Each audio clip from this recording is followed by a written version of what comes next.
오늘 우리에게 주시는 하나님의 말씀 마태복음 23장 1절부터 12절까지 말씀입니다. 마태복음 23장 1절부터 12절까지 말씀. 저와 함께 한 절씩 교독하시겠습니다. 그때 예수께서 무리와 제자들에게 말씀하셨다. 율법학자들과 바리새파 사람들은 모세의 자리에 앉은 사람들이다. 그러므로 그들이 너희에게 말하는 것은 무엇이든지 다 행하고 지켜라. 그러나 그들의 행실은 따르지 말아라. 그들은 말만 하고 행하지는 않는다. 그들은 지기 힘든 무거운 짐을 묶어서 남의 어깨에 지우지만 자기들은 그 짐을 나르는 데 손가락 하나도 까딱하려고 하지 않는다. 그들이 하는 모든 일은 사람들에게 보이려고 하는 것이다. 그들은 경문곽을 크게 만들어서 차고 다니고 옷수를 길게 늘어뜨린다. 그리고 잔치에서는 윗자리에, 회당에서는 높은 자리에 앉기를 좋아하며 장터에서 인사받기와 사람들에게 랍비라고 불리기를 좋아한다. 그러나 너희는 랍비라는 호칭을 듣지 말아라. 너희의 선생은 한 분뿐이요 너희는 모두 형제 자매들이다. 또 너희는 땅에서 아무도 너희의 아버지라고 부르지 말아라. 너희의 아버지는 하늘에 계신 분 한 분뿐이시다. 또 너희는 지도자라는 호칭을 듣지 말아라. 너희의 지도자는 그리스도 한 분이시다. 너희 가운데서 으뜸 가는 사람은 너희를 섬기는 사람이 되어야 한다. 자기를 높이는 사람은 낮아지고 자기를 낮추는 사람은 높아질 것이다. 아멘. 아무도 하나님 위가 될 수 없다라는 제목으로 하나님의 말씀 선포하겠습니다. 모든 인간에게는 공통적으로 좀 못된 심리가 있는 것 같습니다. 어느 조직에서든 세월이 오래 지난 사람, 그리고 자기가 아무리 생각해봐도 그 조직에서 꽤나 몫이 있다고 생각하는 사람들은 한결같이 그것을 알리거나 혹은 교만해지기 급급하기 때문입니다. 일단 교만이라는 한자 자체가 다리 위에 말을 타고 올라가는 마음이 충만하다는 뜻입니다. 옛날엔 다리가 이렇게 아치형이었죠. 그 아치형 다리 위에 말을 타고 올라갔으니 남들보다 훨씬 높은 곳에 있는 겁니다. 남들보다 훨씬 높은 곳에 올라가서 나 여기 있어 라고 외치는 마음이 교만입니다. 나 이 교회 개척 멤버요. 나 이 교회 몇십 년 다녔어. 나 이 교회에서 헌금 제일 많이 하오. 나 이 교회에서 봉사 제일 많이 했어 라고 남에게 자꾸만 자신을 드러내고 싶어하는 그 마음. 자, 그런 마음이 생기면 그 다음 행동이 사실 더 문제입니다. 그는 공동체의 질서와 법령 등을 초월하는 행동을 많이 하려고 합니다. 내가 누군지 알아 라는 식으로 말이죠. 예수님께서 오늘 그런 자들에 대해서 이렇게 말씀하십니다. 본문 8절부터 10절까지 말씀입니다. 너희는 랍비라 칭함을 받지 말라. 너희 선생은 하나요 너희는 다 형제니라. 땅에 있는 자를 아버지라 하지 말라. 너희의 아버지는 한 분이시니 곧 하늘에 계신 이시니라. 또한 지도자라 칭함을 받지 말라. 너희의 지도자는 한 분이시니 곧 그리스도시니라. 아멘. 자, 사실 이 말씀을 가장 먼저 적용받아야 될 사람들은 저와 같은 목사들입니다. 자, 목사들이 지도자라 칭함을 받고 무슨 영적 아버지임네라는 말을 듣고 말씀의 권위자인 척하면서 그야말로 서기관과 바리새인들의 자리를 차지해서 온갖 으스대는 말들과 행동을 하지요. 특히 저 같은 개척한 목사들이 그 개척한 교회가 교세가 좀 세지면 그야말로 어마무시합니다. 어마무시. 저희 사이에서 어떤 얘기가 있냐면 예를 들어 5천 명짜리 교회의 담임 목사, 청빙받은 담임 목사가 가지는 권력 혹은 권위와 개척해서 500명까지 성장시킨 교회 목사의 권위가 같다고 말합니다. 그 정도로 개척한 목사는 일단은 무소불위의 권력을 갖고 있다고 해도 솔직히 과언이 아닙니다. 왜냐하면 뭐 이게 조직이 안 갖춰지잖아요. 하다못해 조직이라고 하는 것도 예를 들어 성도 수가 100명이 넘어갈 때 비로소 이제 조직이 갖춰지는 겁니다. 그래야 뭐 재정부도 생기고 뭐도 생기고 이렇게 하지 않을 거 아닙니까? 사실 그 궤도에 오르기 전까지 교회의 모든 사실 운영은 다 담임 목사가 책임을 지는 거죠. 쉽게 말해서 그냥 담임 목사 돈 계속 써가면서 교회가 유지되고 있다고 해도 과언이 아닙니다.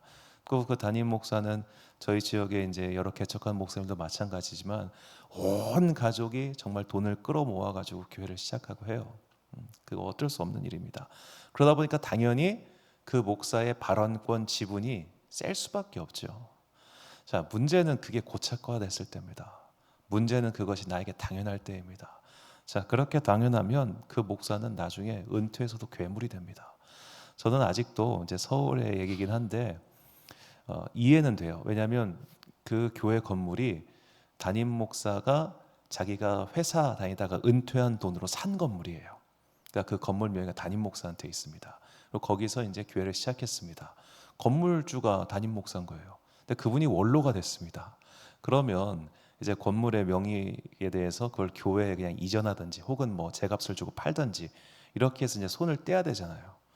여전히 그 건물 명의가 원로 목사한테 있어요. 그러니까 이게 참 후임 목사가 제 선배님이신데 너무 힘든 거예요. 또 제가 개척을 해보니까 그 마음이 이해 못 될 것도 아니에요. 왜냐하면 나는 수십억 써가지고 이렇게 했는데 저 온 친척 가족 다 돈 끌어모으고, 그러니까 이 마음을 내려놓지 않으면 여전히 아버지네, 여전히 지도자임네 하게 된다는 겁니다. 결국 이 목사들도 성도들도 마찬가지죠. 성도들 가운데도 특히 이제 개척할 때 자기가 크게 헌신하시는 분들이 계십니다. 그런 분들이 세월이 흐르면 어떻게 되겠습니까? 교회 주인 노릇하는 겁니다. 그러면 그 교회 공동체는 항상 시끄러워요. 제가 이제 경험했던 사례들인데 이제 부목사로 있다, 크지 않은 교회였습니다. 부목사로 있다 보니까 사실상 교회 건물 관리인 역할까지 해야 됩니다. 문을 잠그고 따고 열고 닫고 뭐 하는 기타 모든 일을 다 하는데 그 교회 이제 개척 멤버이신 어느 성도님이 그냥 자기 멋대로 들어와요. 그냥 자기 멋대로. 그리고 이제 예를 들어 교회가 일부러 불을 켜놓는 경우도 있습니다. 왜냐하면 이제 바깥에 보이게 하려고. 이게 어떤 동네 가면은 너무 어두컴컴한데 교회가 불까지 꺼놓으면 무슨 시체말로 공동묘지 같아요. 그래서 일부러 불을 켜놔요. 교회가 밝아가지고 또는 그 상징적 의미도 있으니까 교회가 어두컴컴한 것보단 밝은 게 훨씬 좋습니다. 그런데 그분은 교회 전기세 아낀다고 그걸 다 끄고 다녀요. 그거 켜봤자 한 달에 500원도 안 나와, 전기세. 내가 오죽하면 답답해서 럭스 계산까지 했었어요. 그런데 자기 오른 걸 그렇게 하고 다녀요. 문 다 잠궈놨는데 혼자 문 따고 들어오고 자기 기도한다고. 아니 새벽 기도 시간에 오지 않고 자기 기도한다고 아무 때나 와가지고 이렇게 해버리고. 참 곤란한 권사님이셨는데 그때 담임 목사님한테 얘기를 하니까 참 어렵다, 이분 때문에 관리가. 놔두라고. 30년째 저러고 있다고. 내가 이 교회 벽돌 쌓았네, 뭐 했네 하면서 항상. 그러니까 근데 그분이 가는 곳마다 그렇게 시끄러웠어요. 자, 우리가 이렇게 어느 조직에서든 몸을 담은 조직에서든 그 조직 내에서 비중이 커지면 커질수록 우리는 거기서 주인 노릇을 하고 싶어 합니다. 내가 대가리 입네, 내가 주인 입네, 내가 몇 년 차네 라고 하는 말이죠. 그러니까 모든 인간에게는 공통적으로 이런 마음이 있습니다. 목사든 성도든 마찬가지입니다. 그렇기 때문에 오늘 말씀을 우리가 주의해서 들어야 됩니다. 본문 11절 말씀입니다. 너희 중에 큰 자는 너희를 섬기는 자가 되어야 하리라. 아멘. 너희를 섬기는 자, 즉 크면 클수록 그는 겸손한 사람이 되어야 한다는 뜻입니다. 자, 그 사람이 그 교회에서 중요한 역할을 맡고 있다는 거 다른 사람들 다 압니다. 내가 말을 안 해도 저 장로님이 우리 교회 기둥 같은 분이구나 다 압니다. 중요한 사람은 낭중지추와 같습니다. 다 알아요. 그래서 참 재미있는 게 진짜로 그 교회에서 대단한 분들은 자기가 대단한 사람인데 행동도 안 합니다. 왜냐하면 자기가 조금만 그렇게 행동하면은 그게 교회 누가 된다는 걸 알아서 그래요. 오히려 조금 이제 속된 말로 급이 안 되시는 분들이 그런 경우 훨씬 많아요. 이게 참 아쉬워요. 자, 왜 어째서 겸손하지 않아도 되는 사람들은 겸손하게 행동해야 되는데 겸손해야 될 사람들은 교만하게 행동할까요? 그게 인간의 그릇이 그렇다는 겁니다. 우리가 언제나 그런 함정에 빠질 수 있습니다. 안 알아주면 섭섭하잖아요. 나 몰라주면 괜히 기분 나쁘잖아요. 예전에 이제 전도사 시절에 주차 봉사할 때가 있었어요. 전도사니까 그때 성도가 5천 명인데 제가 어떻게 일일이 다 합니까? 1년 되지도 않았는데 주차하는데 누가 막 들어가시길래 가시면 안 돼요. 저 누군지 몰라요? 몰라요. 근데 가시는 거예요. 아, 이게 사람들 마음이구나. 자, 내가 주인 행세를 하면 차라리 주인의 책임을 지고 주인 행세하면 제가 이해라도 할 텐데, 주인의 책임도 지지 않으면서 주인 행세 하려고 할 때가 사실은 너무 많습니다. 자, 목사 같은 경우도 교회 주인이 아니죠. 교회 주인 아닙니다. 근데 교회 주인 행세 하려면 진짜 네가 알아서 다 혼자 하던가. 절대로 목회는 혼자 할 수 없습니다. 반드시 성도들과 동역자들의 도움이 필요합니다. 자, 혼자서 할 수 없는데 왜 혼자서 한 것처럼 그렇게 말을 합니까? 함께 흘린 땀과 피와 눈물이 있는데 왜 나 혼자만 눈물 흘린 것처럼 그렇게 말을 합니까? 그러면 안 되는 거예요. 그게 결국 하나님의 영광을 가리는 것이고, 그렇게 되면 그에게 돌아갈 상이 없어지는 겁니다. 자, 여기서 우리는 우리의 마음 가운데 내가 어떻게 해야 바로 이 위 하나님의 말씀에 온전히 순종할 수 있는가, 이걸 항상 고민해야 됩니다. 어떤 직분에 있든지 간에 그 말씀 앞에서 순종하지 않으면 우리는 그 조직 내에서 그야말로 망나니가 될 수밖에 없습니다. 목사도 마찬가지입니다. 목사도 목사를 통제하는 여러 가지 법령과 방법이 있습니다. 예를 들어 저희는 장로교회다 보니까 장로교회 같은 경우는 일반 개교의 상위 집단인 노회가 있고, 노회의 상위 집단인 총회가 있습니다. 자, 이렇게 총회가 있고 노회가 있고 그리고 일개 개교회가 있는데, 일개 개교회의 여러 가지 일들을 조정하고 관리하는 게 노회의 역할입니다. 그런데 노회가 하는 일이 마음에 안 들 때가 있어요. 하다못해 몇 년도 안 된 제가 볼 때도 왜 일을 저렇게 하나라는 생각이 드는데, 왜 모든 게 다 마음에 들겠습니까? 마음에 안 들죠. 그런데 그때 우리가 한 쓸 말이 뭐냐면은 상급 기관의 치리에 복종한다는 표현을 씁니다. 마음에 안 들지만 따르는 거예요. 마음에 안 들지만 질서에 순종하는 거예요. 그 마음을 가지고 성도든 목사든 그리고 어느 조직에서든 우리가 그렇게 살아야 그 조직이 살고, 그리고 나의 믿음 또한 영혼 또한 산다는 것을 잊어서는 안 됩니다. 그래서 사도 바울은 디도에게 이렇게 가르칩니다. 디도서 1장 15절과 16절 말씀 보니까, 깨끗한 자에게는 모든 것이 깨끗하고 더럽고 믿지 아니한 자들에게는 아무것도 깨끗한 것이 없고 오직 그들의 마음과 양심이 더러운지라. 그들이 하나님을 시인하나 행위로는 부인하니 가증한 자요 복종하지 아니하는 자요 모든 선한 일을 버리는 자니라. 아멘. 자, 마음과 영심이 더럽기 때문에 복종하지 않는 사람들, 내가 혹시 그런 위치에 서 있지는 않은가 우리는 항상 돌아봐야 합니다.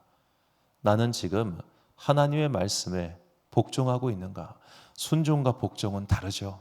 순종이 마치 순자 자체가 그냥 그 천자에다가 순할 순자를 쓰다 보면 그냥 순하게 가는 겁니다. 순종은.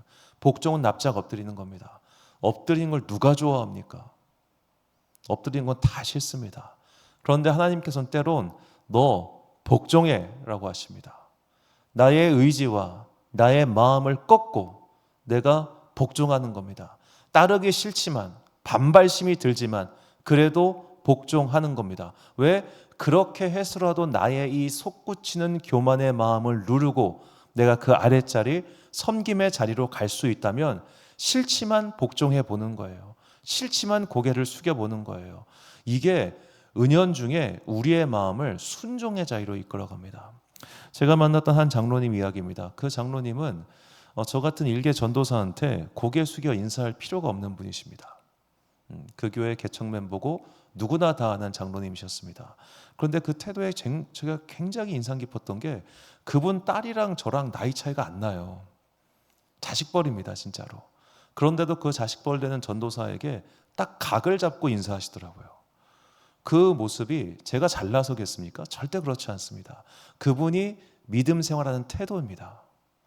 그 태도를 그분이 진심으로 그렇게 하는지 아닌지 제가 어떻게 알아요? 그건 모르죠. 그런데 그 태도를 견지하니까 그분이 계속해서 말씀 앞에서 바로 흔들리지 않고 설 수 있는 거죠.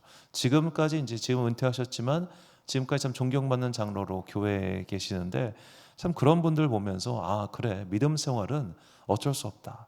내 마음대로 하는 게 아니라 때로는 하기 싫지만 거기에 머리 푹 숙이고 내가 복종할 때 그 위에 하나님의 질서가 세워가고 그 세워가는 하나님의 질서 속에서 그 공동체가 아름답게 세워간다는 것. 그렇게 공동체가 아름답게 세워질 때 내 믿음 생활 동안 정말로 순풍에 돛단 듯이 순적하게 진행될 수 있습니다. 진짜입니다. 교회가 시끄러운데 믿음 생활 잘 되는 케이스는 없습니다. 함께 순적하게 가는 겁니다.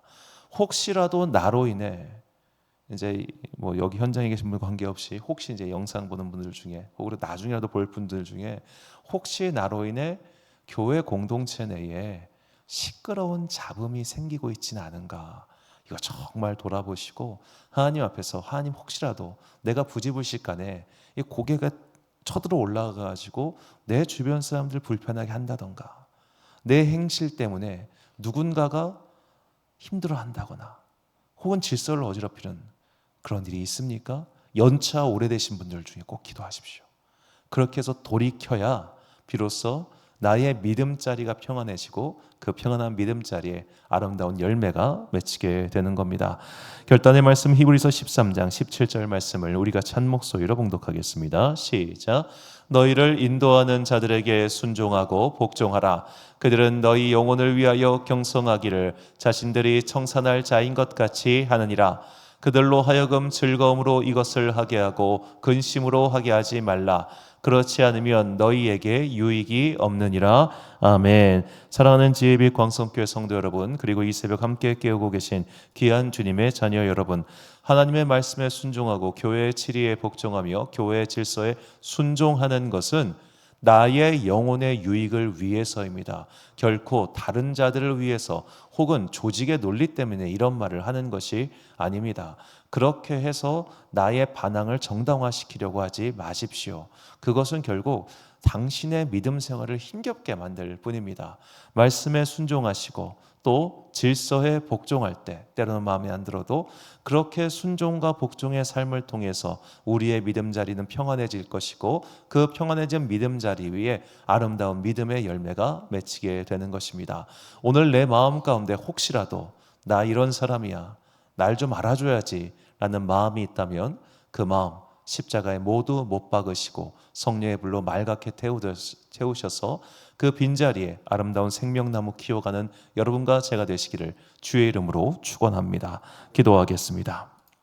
사랑과 은혜가 충만하신 아버지 하나님 참으로 감사합니다. 우리는 참으로 못된 죄악의 자식들이라 쉽게 교만해지고 쉽게 나를 드러내려고 하고 날 좀 알아달라고 소리치는 때가 너무나 많이 있습니다. 주님, 그런 교만한 마음이 내 영혼을 지배하지 못하도록 이 시간 성령님 내 마음에 불을 내려주셔서 모든 교만의 씨앗들을 다 태워 주옵소서. 그렇게 영혼의 빈자리를 만들고 그 자리에 아름다운 말씀의 씨앗을 심어서 30배, 60배, 100배의 결실을 맺는 거룩한 주의 자녀가 되기를 간절히 소망합니다. 오늘도 혹시 나의 언행 행실로 말미암아 내 주변 사람들에게 상처를 주지 않을까 항상 염려하고 고민하게 하시고 주님께서 내 마음 가운데 평강의 마음, 경청의 마음, 순종의 마음 주셔서 정말로 물과 같이 모든 사람들을 포용하고 닦아주고 아껴주고 정화할 수 있는 하나님의 사람 되게 하여 주옵소서. 우리를 통하여 아름다운 하나님의 나라가 이 땅 가운데 펼쳐지기를 간절히 소망합니다.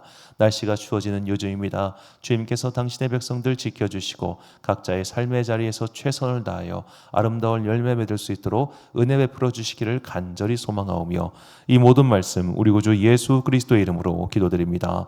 아멘. 오늘의 기도 제목입니다. 하나님은 질서의 하나님이십니다. 내가 속한 공동체 안에서 질서를 세우고 지키며 따르는 선한 사람이 되게 해달라고 기도하십시오. 오늘 주신 기도의 제목 가지고 기도와 묵상에 힘쓰는 하루 되시길 바랍니다. 기도하겠습니다.